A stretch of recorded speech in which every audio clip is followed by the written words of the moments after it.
Qu'est-ce que la confiance en soi? La confiance en soi, c'est un sentiment de sécurité intérieure et c'est un besoin psychologique de base. C'est une forme d'assurance, c'est une forme de conscience de ses ressources et c'est aussi une capacité d'action.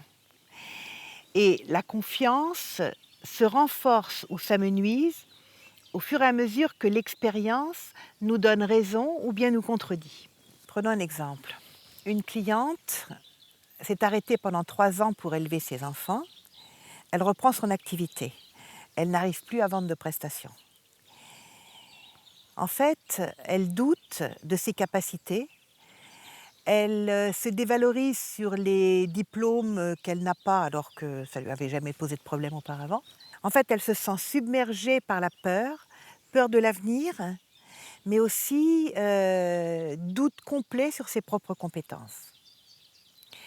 Alors, comment travailler justement sur la confiance en soi? L'idée, c'est de travailler sur 2 niveaux. Il y a tout un travail qui doit se faire en profondeur sur la sécurité de base et un autre qui va se faire de manière beaucoup plus opérationnelle sur la capacité justement à engranger des succès. Prenons d'abord le travail sur la sécurité de base. Ça demande un travail en profondeur assez sensible de relaxation, de respiration.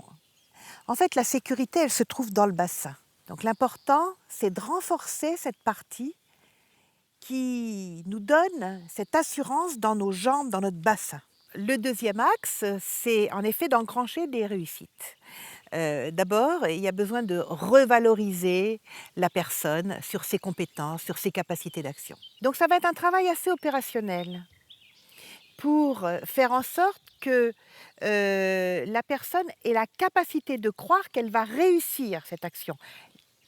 Tant bien la préparer, que ce soit par des visualisations, par des jeux de rôle, pour que lorsqu'elle sera en action, elle puisse en effet décrocher des rendez-vous et puis derrière décrocher une mission puisque c'était son besoin. Cela demande de la part du coach à soutenir la personne dans sa progression en jonglant sans cesse entre valorisation et fermeté. Mais en fait, le travail de fond, c'est vraiment de soutenir la personne dans sa sécurité intérieure, de manière à développer la force intérieure qui enracine et qui lui permet de poser des petites actions.